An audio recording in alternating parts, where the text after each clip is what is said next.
Remember that a sequence is really a function, so we can look at its graph. So what we're going to explore is what the graph of an arithmetic sequence looks like. In example 5, we are going to graph the first 8 terms of the sequence that we saw in example 4. So I'm going to go back to example 4. In this problem, if you remember, we had to come up with a generic formula for the nth term, and we had to calculate A10. And in our work, I ended up at the end of the problem writing out the first 10 terms of this sequence. That's the 6, 10, 14, and so on. I'm going to copy those numbers to the next page. Okay, so the first 10 terms are 6, 10, 14, 18, 22, 26, 30, 34, 38, and then 42. Okay, so what we're going to do, I have a graph here, and I asked that you graph the first 8 terms because that's what's going to fit on the grid here. So remember how you do this. We did a graph in 11.1. The graph of a sequence is just discrete points. Okay, so the way this is going to work, the first term is 6. Okay, so that means you have your x-axis and you have your y-axis. The x-axis tracks the term you're on. Okay, so like, am I on the first term, the second term, the third term, the fourth term, and so on.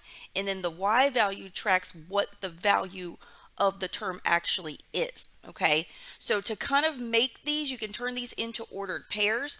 The first term of the sequence is 6. The second term of the sequence is 10. The third term is 14, and so on. The fourth term is 18. Okay, and you can keep going. All right, so I'm going to plot these points in red. So like I said, the first term of the sequence, so if x is 1, the first term of the sequence is going to be 6. The second term of the sequence is 10.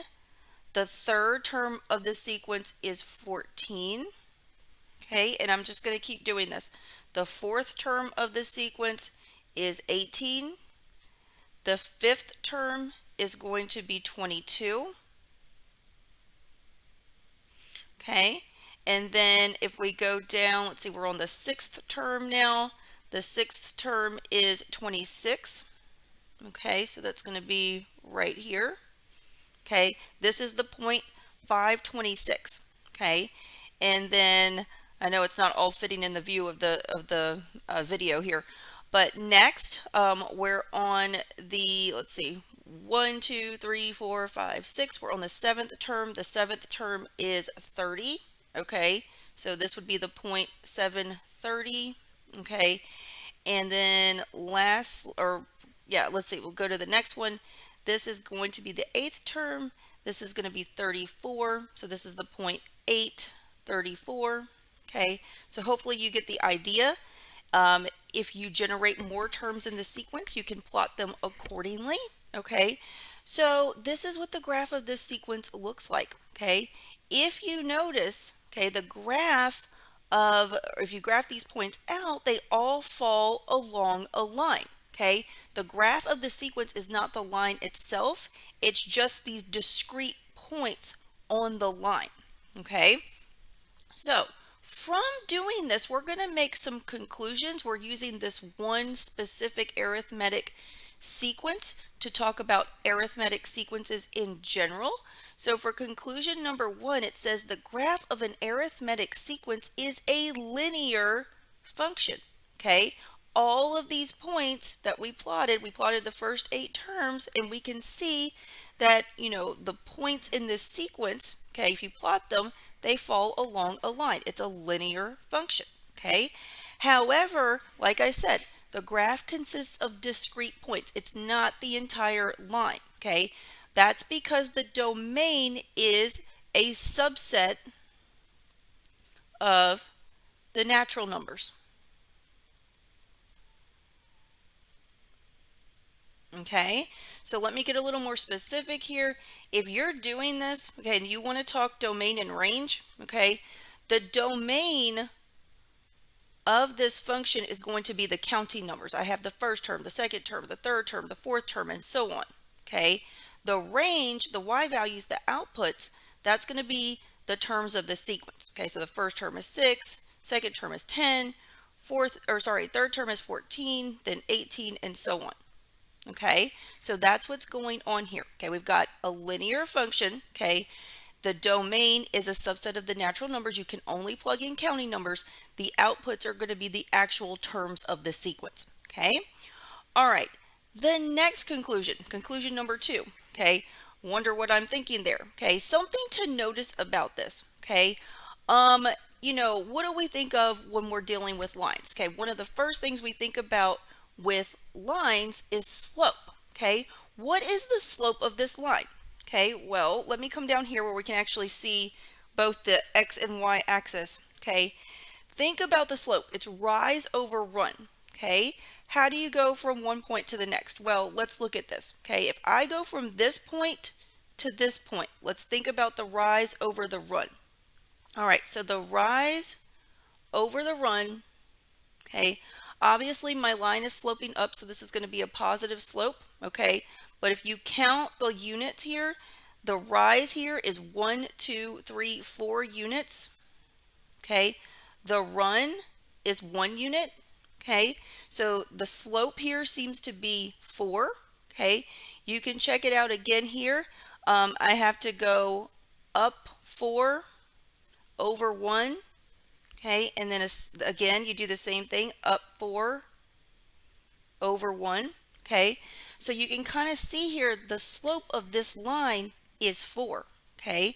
If you go back to example 4, look at what 4 is, okay, it is the common difference, okay. So basically, if you graph out your arithmetic sequence, it's going to be a line, okay.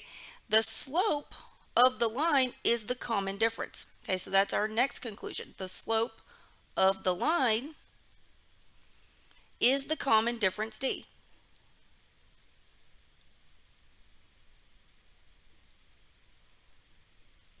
All right, so that's pretty cool. Um, so why I'm showing you this is because this can be helpful, okay? Once we get through all the sections with sequences in series, you will also learn geometric sequences in series, and then you'll also have sequences in series thrown in there that are neither arithmetic nor geometric, okay? You'll just have other types of sequences in series. The good thing about knowing that an arithmetic sequence, if you graph it out, it's linear, this is going to help you recognize an arithmetic sequence or series from its formula, okay? So an arithmetic sequence can be recognized algebraically because its formula is going to have this format, okay? So remember how we notate sequences, it's going to be an, the nth term, it's going to be d, which is the common difference, times n plus some other number, okay? It's fitting the bill y equals mx plus b because it's a line, okay? The m value, the slope, is equal to d, the common difference, okay? So for example, if you saw, an is equal to, well, let's go back to example 4, okay? It was 4n plus 2. Okay, an is equal to 4n plus 2. Okay, this is arithmetic because you look at this, it fits the bill of mx plus b. It's linear, it's going to be arithmetic, and the slope is going to be the common difference. Okay, so you can now kind of like go into this. If you see something like this, you're going to be able to recognize it as arithmetic. So that's going to be really helpful to be able to just look at a sequence or series and recognize that it's arithmetic, okay?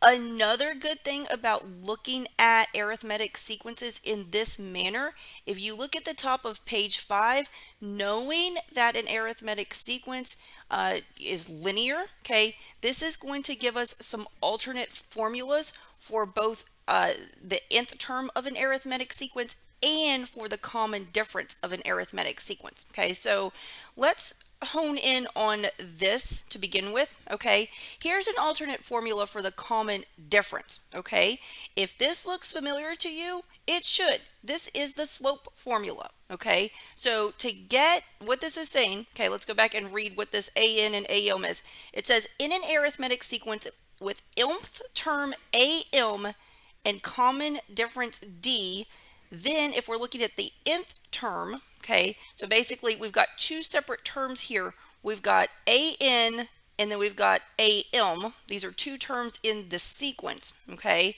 So this is another way you can compute the common difference. Okay, if you think about what's going on here, if you go back to our graph here, let's pick two random points. Okay, I don't care what they are. Okay, so let's say this one.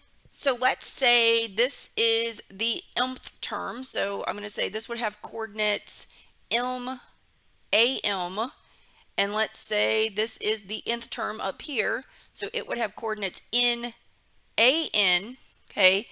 And so we know the slope of this line is the common difference d, so that's just the change in y over the change in x, and so that would give us an minus am, so the nth term minus the mth term, over n minus m, okay, if we apply the slope formula here.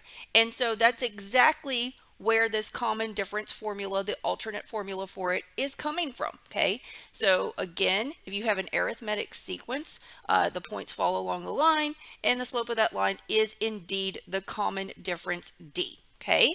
So knowing this as a formula for the common difference, if you just rearrange terms here and solve this formula for an, okay, it's going to produce this formula. Okay, so this is another way. Like I said, all you do is take this formula and solve it for an. Okay, it's going to give you another way of solving for the nth term of an arithmetic sequence. This time, in using this formula, the good thing about this one is you don't have to know the first term of the sequence. Okay, all you need is the nth term and the common difference d, and that can help you calculate the nth term. Okay, so maybe you know the fourth term in the common difference d. Okay, it's going to help you get a formula for the nth term. So that's pretty cool. Okay, so we will try out these alternate formulas in the next example.